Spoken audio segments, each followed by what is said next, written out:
வேதபூர்வமான ஜெபத்தை குறித்து நம்ம பார்த்துட்டு வரோம். நம்ம போன கிளாஸில் பார்த்தது முழங்கால் போடுவதும் கைகளை உயர்த்தி ஜெபிக்கிறதுல நம்ம பார்த்தோம். இன்றைக்கு நம்ம அதை தொடர போகிறோம். இன்றைக்கு நம்ம பார்க்க போகிறது உபவாசமும் ஜெபமும்.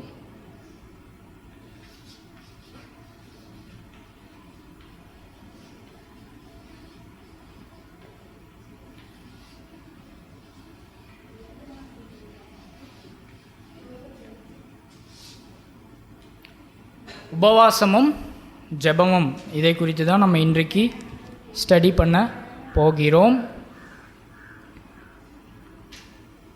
எனக்கு நல்ல ஞாபகம் இருக்குது, நான் சின்ன வயசில் இருக்கும்போது பாஸ்டருடைய மனைவி, நம்ம மூத்த பாஸ்டருடைய மனைவி, நான் பாட்டி, நான் பாட்டின்னு சொல்ல மாட்டேன், ஆனால் என்னை அம்மான்னு தான் சொல்லுவேன். அவங்க இறக்குற அந்த நாள் எனக்கு இன்னும் நல்ல ஞாபகம் இருக்குது. அது எப்படி இறந்தாங்க அந்த நாள், அது நம்ம அன்னைக்கு அது நடக்கும் அப்படின்னு சொல்லி எதிர்பாராத ஒரு நாள். இப்படிலாம் ஒரு மரணம் வருமா ஒருத்தருக்கு அப்படின்னுலாம் யோசித்த ஒரு நாள். ஹாஸ்பிட்டல் எடுத்துகிட்டு போனாங்க. ஹாஸ்பிட்டல் போயிட்டு ஹாஸ்பிட்டல்லேருந்து வரும்போது நல்லாவே இருந்தாங்க அப்படின்னு சொல்லி சொன்னாங்க. ஆனால் வர கொஞ்ச நேரத்துக்கு அப்புறமா இறந்துட்டாங்க அப்படின்னு சொல்லிட்டு செய்தி வந்தது. இதெல்லாம் நான் கேட்கும் பொழுது அவ்வளோதான் முடிஞ்சது, இனி அம்மாவுடைய பேச்சையோ குரலையோ இல்லை அவங்க வச்ச சமையலையோ இனிமேல் நான் சாப்பிட முடியாது, பேச முடியாது, கேட்க முடியாது. இனி நான் பரலோகம் போனதுக்கப்புறம் தான் பார்க்க முடியும், பேச முடியும் அப்படின்னு நான் நினைக்க ஆரம்பித்தேன். எப்போ நான் பரலோகம் போவேன், எப்போ நான் அதெல்லாம் பார்ப்பேன் அப்படின்னு சொல்லிட்டு நான் யோசித்தேன். இதை எண்ணிகிட்டே இருக்கும்போது, இதில் யோசிச்சிட்டே இருக்கும்போது இங்கே கொண்டு வந்தாங்க. இங்கே தான் சர்ச்சில் வச்சுருந்தோம், உங்களுக்கெல்லாம் தெரியும். அதெல்லாம் பார்த்துட்டே இருக்கும்போது நான் கொஞ்சம் டல்லாகிட்டேன், அதாவது ஃபிசிக்கலாக டல்லாகிட்டேன். அதுக்கப்புறம் தான் எனக்கு யோசனை வந்தது, என்னென்னா நான் சாப்பிடல அப்படின்னு. பாருங்கள், ஒரு விஷயம், அதாவது ரொம்ப முக்கியமான ஒரு விஷயம் என் மனசுக்குள்ளேயே அது உள்ளே போயிடுச்சு. அதனால் அந்த விஷயமே என்னுடைய சிந்தனையில், என்னுடைய மைண்டில் அதே ஓடிட்டுருக்கிறனால பசி அப்படின்ற ஒன்று எனக்கு எடுக்கவே இல்லை. அந்த பசியே எனக்கு ஃபீல் ஆகலை. பசிக்குது அப்படின்ற ஒரு விஷயமே எனக்கு தோணலை.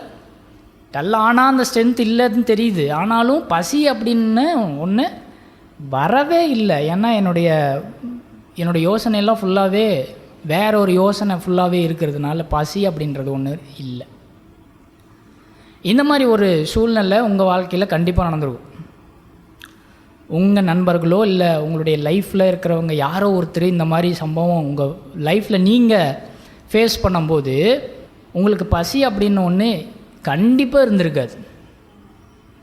பசியாவது ஒன்றாவது அப்படின்னு தான் இருந்துருக்கும். இந்த சுச்சுவேஷன் மட்டும் கிடையாது, இந்த சூழ்நிலை மட்டும் நான் சொல்லலை, இன்னும் நிறைய சொல்லிகிட்டே போகலாம். இது போல் நான் சாப்பிடும்போது உட்காந்து சாப்பிடும்போது சில நேரத்தில் நான் எதையோ ஒன்று யோசிச்சுட்ருப்பேன். அப்படி எதையோ ஒன்று யோசிக்கும்போது சாப்பிட தோணாது, பசிக்காது. உங்களுக்கும் நீங்கள் அந்த மாதிரி உங்களுக்கு அது நடந்திருக்குதான்னு எனக்கு தெரியல. மனசில் போட்டு எதையோ ஒன்று யோசிக்கிட்டே இருக்கிறது. அதனாலேயே சில நேரத்தில் நேரம் போகிறது தெரியாதனால நீங்கள் சாப்பிட்ருக்க மாட்டீங்க. அப்புறம் பார்த்தா 4 மணி ஆகிருக்கும், ஐயோ இன்னும் 4 மணி ஆயிடுச்சு, ஒன்றும் சாப்பிடவே இல்லையே அப்படின்னு தோணும். இது டெய்லிக்கும் நடக்காது.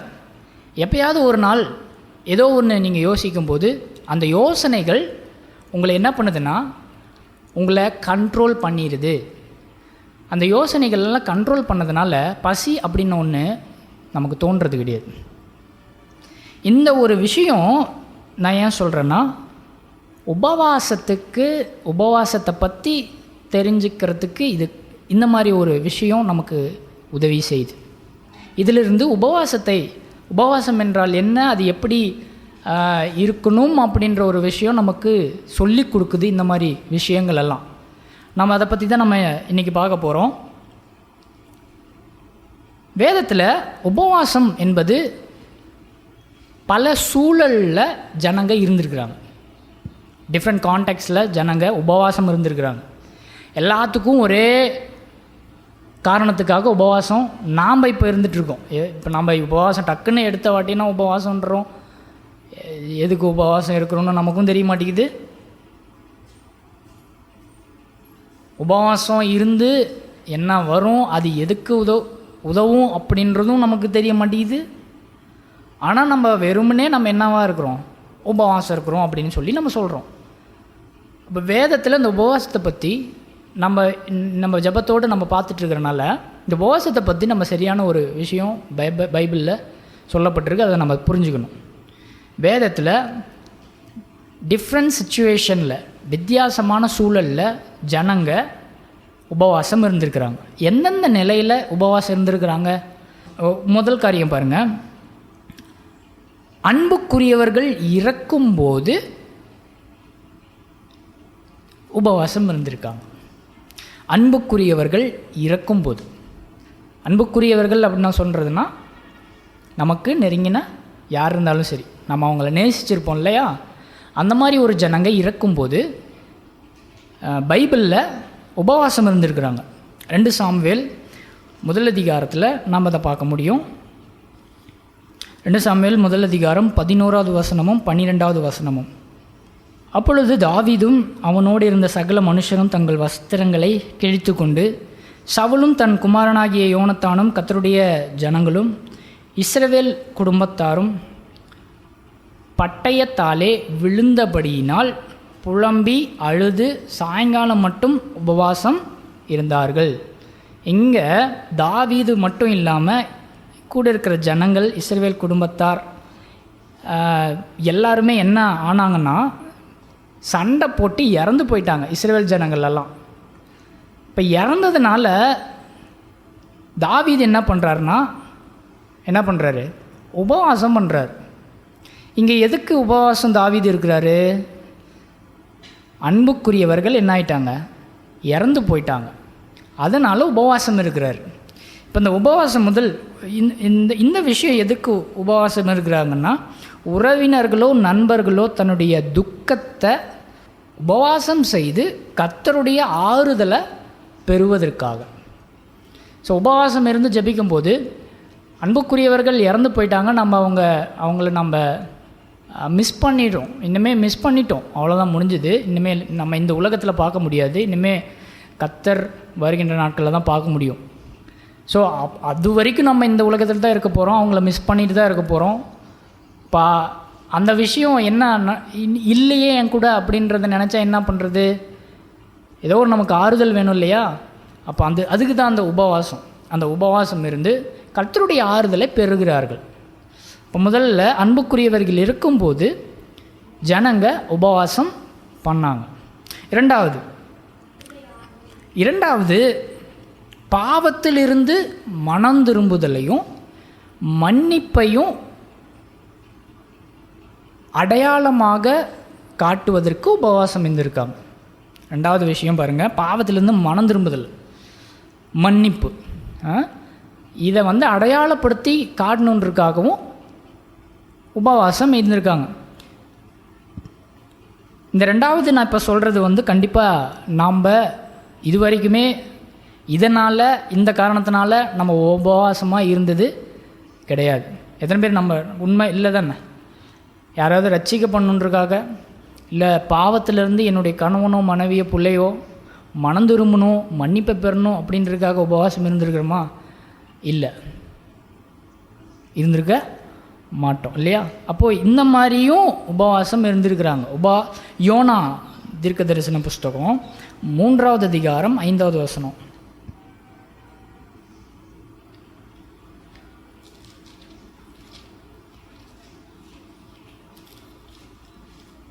மூணு 5. ஸோ யோனா அப்படின்னாலே என்ன பட்டணம் நினைவுக்கு வந்துடுது? நினைவே. ஓகே, அங்கே என்ன நடக்குதுன்னு பாருங்கள். அப்பொழுது நினைவேயுள்ள ஜனங்கள், 5வது வசனம், அப்பொழுது நினைவேயிலுள்ள ஜனங்கள் தேவனை விசுவாசித்து உபவாசம் செய்யும்படி கூறினார்கள். பெரிய யோர்தான் முதல் சிறியோர் மட்டும் பெரியோர் முதல் சிறியோர் மட்டும் ரட்டுடுத்தி கொண்டார்கள். இந்த ரட்டுடுத்தி அப்படின்றதெல்லாம் எதை குறிக்குது அப்படின்னா தங்களுடைய துக்கத்தை வெளிப்படுத்துறது. இதெல்லாம் இப்போ நாம் துக்கம் அப்படின்னா நாம் எப்படி பண்ணுவோன்னா, நாம் நெஞ்சாக என்ன பண்ணிப்போம், அடிச்சுப்போம். அது ஒரு அடையாளப்படுத்துறது, நம்மளுடைய துக்கத்தை தெரிவிக்கிறது. இப்போ அந்த மாதிரி தான் வேதாகம காலத்தில் என்ன பண்ணுவாங்க அப்படின்னா, சட்டை போட்டிருக்காங்கன்னா சட்டையை கிழிச்சிடுவாங்க, என்னதான் சாம்பல் இருந்ததுன்னா சாம்பல் எடுத்து தலையில் போட்டுக்கிறது. இதெல்லாம் என்னத்துக்கு காரணம்னா அவங்க துக்கத்தில் இருக்கிறாங்க அப்படின்றதுக்கான அடையாளம். சரிங்களா? ஸோ இங்கே பாருங்கள், இங்கே நினைவேயில் உள்ள ஜனங்கள் தேவனை விசுவாசித்து உபவாசம் செய்யும்படி கூறினார்கள். இந்த யோனா தீர்க்க தரிசன புஸ்தகங்களும் சரி, இங்கே உபவாசம் என்பது அந்த ஜனங்கள் எல்லாம் மன்னிப்படையணும் அப்படின்றதுக்காக உபவாசம் இருக்கிறாங்க, விசுவாசிக்கணும் அப்படின்றதுக்காக உபவாசம் இருக்கிறாங்க. எஸ்ரா புஸ்தகத்திலையும் நம்ம இதே விதமாக பார்க்க முடியும். எஸ்ரா 10வது அதிகாரம் 6வது வசனம். அதன் பின்பு எஸ்ரா தேவனுடைய ஆலயத்துக்கு முன்னிருந்து எழுந்து எலியாசிபின் குமாரனாகிய யோகனானின் அறைக்குள் பிரவேசித்தான். அங்கே வந்தபோது அவன் சிறையிருப்பிலிருந்து வந்தவர்களுடைய குற்றத்தின் நிமித்தம் அப்பம் புசியாமலும் தண்ணீர் குடியாமலும் துக்கித்து கொண்டிருந்தான். எதனால்? வசனம் சொல்லுது பாருங்க, அவன் சிறையிருப்பிலிருந்து வந்தவர்களுடைய குற்றத்தின் நிமித்தம், அவங்க செஞ்ச பாவத்தின் நிமித்தம், ஜனங்களுடைய பாவத்தின் நிமித்தம். இந்த வசனத்தை கேட்கும்போது இதுக்கெல்லாம் யாராவது உபவாசம் இருப்பாங்களா அப்படின்னு யோசிக்க தோணுதில்ல? நான் சொல்கிறது புரிந்துதுங்களா? யாரோ ஒருத்தர் செஞ்சது குற்றத்தின் நிமித்தம், யாரோ ஒருத்தர் செய்கிற ஒரு பாவத்தின் நிமித்தம் நாம் உபவாசம் செய்ய முடியுமா? உபவாசம் செய்வோமா? இது யோசிக்க தோணுதில்ல? எஸ்ரா அப்படி இருந்திருக்கார். தன்னுடைய ஜனங்கள் குற்றம் செய்யும்போது இவர் சாப்பிடாமல் உபவாசம் பண்ணுறார். தன்னுடைய ஜனங்கள் பாவம் செய்யும்போது உபவாசம் பண்ணுறாரு எஸ்ரா. இந்த மாதிரி ஒரு ஒரு மனுஷன் உபவாசம் எப்படி பண்ண முடியும் அப்படின்னு நம்ம யோசிக்கணும். நான் ஆரம்பத்தில் சொன்னேன் பார்த்தீங்களா, என்னுடைய அம்மா. அதே போல் உங்களுடைய வாழ்க்கையில் நடந்த ஏதோ ஒரு முக்கியமான செயல்கள் இருக்கு பாருங்கள். அந்த செயல்கள் உங்கள் வாழ்க்கையில் நடக்கும்போது, அந்த செயல்கள், அந்த நிகழ்வுகள் உங்கள் மனசை தாக்கி உங்களை கண்ட்ரோல் பண்ணும்போது கண்டிப்பாக உங்களுக்கு பசி எடுக்காது, உபவாசம் தான் இருப்பீங்க. அப்போது அந்த மாதிரி பாவத்தை நீங்கள் அவ்வளவு தூரமாக பார்த்தீர்கள் என்றால், குற்றத்தை அந்த விதமாக நீங்கள் பார்த்தீர்கள் என்றால், ஐயோ அப்படின்னு சொல்லி பார்த்தீர்கள் என்றால், அந்த ஒரு நிகழ்வு, அந்த ஒரு விஷயம் நம்மளை கண்ட்ரோல் பண்ணிடும். யாரோ ஒருத்தர் இறந்துட்டாங்க, அந்த விஷயம் நம்மளை கண்ட்ரோல் பண்ணி நம்மளை சாப்பிடாம பசி இல்லாமல் போக வைக்குது பார்த்தீங்களா? அந்த அளவுக்கு நீங்கள் முக்கியத்துவம் இதுக்கு கொடுத்துறீங்க அப்படின்னா இந்த விஷயமும் உங்களை உபவாசம் பண்ண வைக்கும். ஏன்னா நம்ம அதை பண்ணுறதில்ல, நம்ம அந்த அளவுக்கு பாவத்தை நம்ம முக்கியத்துவத்தை கொடுக்காதனால நம்ம அதை சாதாரணமாக நினைக்கிறதில்ல. ஆனால் எஸ்ராவும் சரி, பழைய ஏற்பாட்டில் இருந்த பெரிய பரிசுத்தவான்களும் சரி, பாவத்தை குறித்தும் ஜனங்களுடைய தப்பிதங்களை குறித்தும் முக்கியப்படுத்தி பார்த்ததுனால தான் அவங்க உபவாசம் பண்ணுறாங்க. இப்போ எந்த அளவுக்கு அவங்களுடைய இருதயம் இருந்திருக்குது அப்படின்றத கொஞ்சம் யோசித்து நாம் பார்க்க வேண்டும். மூன்றாவது, எதற்கு மக்கள் பிரச்சனைகளை சந்திக்கும் போது அதற்கான உதவியை தேவனிடத்தில் பெறுவதற்காக உபவாசம் பண்ணாங்க. ஓகே, மறுபடியும் நான் சொல்கிறேன். மக்கள் பிரச்சனைகளை சந்திக்கும் போது அதற்கான உதவியை தேவனிடத்தில் பெறுவதற்காய் உபவாசம் செய்தார்கள். இந்த மூன்றாவது விஷயம் நாம் பண்ணுறது தான் இல்லையா? நம்ம இந்த விஷயத்துக்காக நம்ம உபவாசம் கண்டிப்பாக செய்வோம். கர்த்தரிடத்துலேருந்து எனக்கு இந்த உதவி வேணும் அப்படின்றதுக்காக நம்ம உபவாசம் பண்ணுவோம். நான் முதல் 2 சொன்னேன், மனம் திரும்புதலுக்காகவும் மன்னிப்பு பெறுவதற்காகவும், அன்புக்குரியவர்கள் நம்ம இறக்கும் பொழுதும் உபவாசம் இருக்கிறது. இந்த 2 விஷயமும் நம்ம செய்கிறது கிடையாது. ஆனால் அந்த மூன்றாவது விஷயம் நம்ம என்ன பண்ணுறது தான், செய்கிறது தான். ஏன்னா இது நமக்கானது. எனக்கு ஒரு நல்லது நடக்கணுன்றதுக்காகவே நம்மளுடைய வாழ்வு இருக்குது. உங்களுக்கு ஏதாவது நல்லது நடக்கணும்னா நீங்கள் அதை செய்கிறீங்க. என் வாழ்க்கையில் ஒரு விஷயம் எனக்கு நல்லது நடக்குது அப்படின்னா நாம் அதை செய்கிறோம். அப்போ இந்த உபவாசத்தை கூட நம்ம எனக்கு ஏதாவது நல்லது நடக்குதுன்னா நம்ம உபவாசம் இருக்கிறோம். ஆமாம் தானே? அப்போ இதுவே இது என்ன தான் ஒரு விதமான குற்றம்தான். நான் 2 உபவாசத்தை பற்றி சொன்னேன். இதுக்காகவும் ஜனங்கள் உபவாசம் இருந்தார்கள் என்று. நாம் அதுக்காக நம்ம பண்ணுறதில்ல. ஆனால் இப்போ நான் சொன்னேன், மக்கள் பிரச்சனைகளை சந்திக்கும் போது அதற்கான உதவியை தேவனிடத்தில் பெறுவதற்காக. இப்போ நான் பிரச்சனையில் இருக்கேன், இந்த பிரச்சனையிலிருந்து தேவன் எனக்கு உதவி செய்யணும் அப்படின்னு நான் நினச்சிட்டேன்னா உடனே நான் என்ன ஆயிடுறேன்? உபவாசம் பண்ணிடுறேன். அப்போ எனக்குன்னு ஒன்று வேணும் அப்படின்னா மட்டும்தான் நான் என்ன பண்ணுறேன்னா உபவாசம் பண்ணுறேன். அதுவே ஒரு குற்றம்.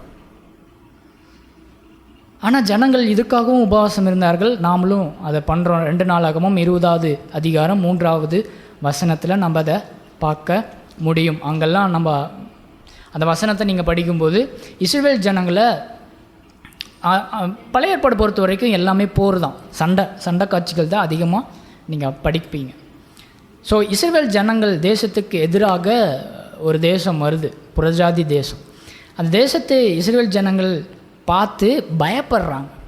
அப்படி பயப்படும்போது யோசபாத் அப்படின்ற அந்த அந்த அந்த தேசத்தில் இருக்கிற ராஜா, அந்த ராஜா என்ன பண்ணுறாருனா, கர்த்தாவே இந்த ஆபத்திலிருந்து எனக்கு நீங்கள் தான் உதவி செய்யணும் அப்படின்னு சொல்லிட்டு உபவாசம் பண்ணுறாரு. ஓகே, ஸோ இந்த மாதிரியும், அதாவது பிரச்சனைகள் வரும்போது அதற்கான உதவியை கேட்பதற்காக உபவாசம் ஜனங்க பண்ணாங்க. இது 3வது. 4வது கடைசியாக நம்ம பார்க்குறது, தன்னை சோதித்து அறியவும் தேவனை சந்திக்க ஆயத்தப்படவும் உபவாசம் பண்ணாங்க. என்னாகமம் 29:7 வசனம். நம்ம மறுபடியும் சொன்னது போல தான் இந்த விஷயத்துக்கு நம்ம உபவாசம் பண்ண மாட்டோம். தன்னை சோதித்து அறியவும் தேவனை சந்திக்க ஆயத்தப்படவும் ஜனங்கள் உபவாசம் பண்ணாங்க. தன்னையே சோதித்தறியணும். இப்போது நான் புரியும்படியாக இதை நான் சொல்லணுன்னா இந்த பாயிண்ட்டை, இன்றைக்கி சண்டே, அப்போ நேற்று சாட்டர்டே சனிக்கிழமை, நாளைக்கு ஞாயிற்றுக்கிழமை நான் சபைக்கு போக போகிறேன், தேவனை சந்திக்க போகிறேன் அப்படின்ற ஒரு நினைவு, அந்த ஒரு நினப்பு வருகுது. அந்த ஒரு நினப்பு வரும்போது இந்த ஜனங்கள் உபவாசம் பண்ணாங்க. நாளைக்கு நான் தேவனை சந்திக்க போகிறேன், அதனால் சனிக்கிழமையே என்னையே நான் நிதானித்து பார்த்து உபவாசம் பண்ணாங்க. இந்த மாதிரியும் ஜனங்க உபவாசம் பண்ணியிருக்காங்க.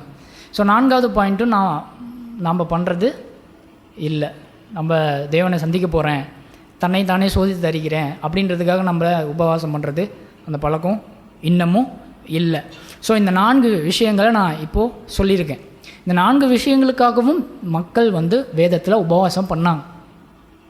அப்போ உபவாசம் நீங்கள் வரும்போது வெறும் எனக்கான விஷயத்தை மட்டுமே நம்ம பார்க்காம 4 விஷயத்துக்காகவும் இந்த வேதத்தில் உபவாசம் பண்ணாங்க அப்படின்ற விஷயத்தை நீங்கள் நினைவில் வைத்துக்கொள்ளுங்க. சரி, நாம் உபவாசம் பண்ணும்போது சோர்வு இருக்குது. கண்டிப்பாக நம்ம இந்த உபவாசம் அப்படின்னாலே சாப்பிடாமல் இருக்கிறது எல்லாமே கண்டிப்பாக நமக்கு அது சோர்வை கொடுக்கும், உடல் ரீதியாக, ஃபிசிக்கலாக. சிலர் எதுக்கு உபவாசம் இருக்கிறோம் அப்படின்றதே தெரியாமல் உபவாசம் இருக்கிறோம். கவனிங்க, இதில் இன்னொரு ஆபத்தும் இருக்குது. அது என்னதுன்னா, சில உபவாசிக்கிறாங்க, ஆனால் அவர்களுடைய கிறிஸ்தவ வாழ்க்கை வேத அடிப்படையில் இருப்பது இல்லை. நிறைய எனக்கு தெரிஞ்சது உபவாசம் இருக்காங்க. நிறைய பெண்கள் உபவாசம் பண்ணுறாங்க. வாரம் 2 நாளைக்கு ஒருக்கா, 3 நாளைக்கு ஒருக்கா சாப்பிடாமல் கொள்ளாமல் உபவாசம் இருந்து தேவன் இடத்துல ஜெபிக்கிறாங்க. ஆனால் அவங்களுடைய வாழ்க்கை பார்த்திங்கன்னா எந்த ஒரு வேத போதனையும் அவங்க அக்செப்ட் பண்ண மாட்டாங்க, ஏற்றுக்கிறதே கிடையாது எந்த ஒரு போதனையுமே. ஸோ இது எல்லாமே பாருங்கள், இதுவும் ஒரு ஆபத்து. இப்போ உபவாசம் தப்பாக போகிறதுக்கு கூட வாய்ப்புகள் இருக்கிறது. ஸோ நம்ம அது ஜாக்கிரதையாக இருக்கணும். இப்போ உபவாசம் இப்படியும் செய்கிறாங்க, இதெல்லாம் சடங்காக மாறிப்போச்சு. நான் போன கிளாஸில் போன வாரம் சொன்னது போலவே தான், ஒரு விஷயம் தொடர்ச்சியாக பண்ணணும் அப்படின்னா அது என்னவா மாறிடுறதுக்கு வாய்ப்பு இருக்குது அதிகமாக. சடங்காக மாறிடும். எதுக்கு பண்ணணுன்னே தெரியாமல் அது போய் மாறி போயிடும். இப்போ அதே மாதிரி தான் உபவாசம் ஏதோ ஒரு சடங்காக மாறிடுச்சு. அப்போ இதற்காக நம்ம உபவாசம் இருந்து ஜெபிக்க வேண்டும் என்று சொல்லி நம்ம நிதானித்து பார்க்க வேண்டும். ஸோ நம்முடைய தீவிரமான தேவைகள், மன ஏக்கங்கள் எல்லாமே தெரிவிக்க இந்த உபவாசம் நமக்கு கர்த்தர் கொடுத்த ஒரு வழி. ஓகே, ஸோ நம்ம ஆரம்பத்திலேருந்து சொன்னது போல தான் ஒரு விஷயம் ஆள் மனசில் வந்து விட்டாலே, நான் ஆரம்பத்தில் சொன்னேன் பார்த்தீங்களா, ஏதோ ஒரு முக்கியமான விஷயம் நம்மளுடைய மனசில் பாதிக்கப்பட்டுருச்சு, கண்ட்ரோல் பண்ணிடுச்சு அப்படின்னா அந்த விஷயம் மாத்திரமே நம்ம மனசுக்குள்ளே இருக்கும். பசி அப்படின்னு ஒன்று நம்ம மனசுக்கு நினைவுக்கு வரவே வராது. அந்த மாதிரி நீங்கள் உபவாசம் பண்ணும்போது உங்களுடைய விஷயங்களை வைத்துக்கொள்ள வேண்டும். அப்படி இருந்தால்தான் பசி என்ற ஒன்று உங்களுக்கு கண்ணுக்கு தெரியாது, அப்படின்ற ஒன்று உங்களுக்கு தெரிய வராது. ஸோ அது எவ்வளவு முக்கியம் என்று சொல்லி பார்க்கும்போது நம்ம அதை புரிந்து கொள்ள முடியும். இயேசு வந்து உபவாசத்தை குறித்து மத்தேயு 9:15 சொல்லியிருக்கிறாரு.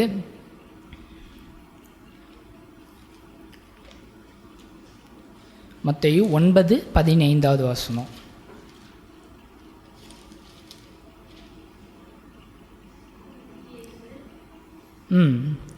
அதற்கு இயேசு, மணவாளன் தங்களோடு இருக்கையில் மணவாளனுடைய தோழர் துயரப்படுவார்களா? மணவாளன் அவர்களை விட்டு எடுபடும் நாட்கள் வரும், அப்பொழுது அவர்கள் உபவாசிப்பார்கள். ஸோ இயேசு இந்த உலகத்தில் இருக்கும்போது சீஷர்கள் உபவாசம் பண்ணல.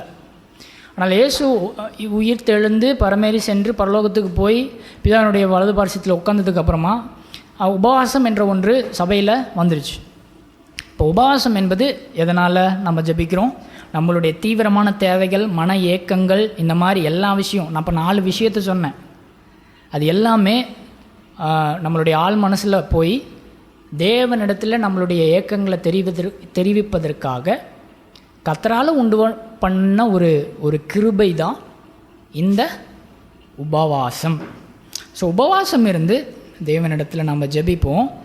அதே சமயத்தில் உபவாசம் பண்ணால் உபவாசம் பண்ணி தேவனிடத்தில் ஜெபிக்கும்போது எல்லாமே பெற்றுக்கொள்ளலாம் அப்படின்ற ஒரு தப்பான யோசனையும் நம்ம வச்சிடக்கூடாது. ஸோ தேவனுடைய சித்தத்தின்படி தான் நம்மளுடைய வாழ்க்கையில் கர்த்தர் நம்மளை நடத்துவார். அதே சமயத்தில் உபவாசமும் இருந்து தேவனிடத்தில் நாம் ஜெபத்தில் தேவனிடத்தில் நம்ம நெருங்க முடியும்.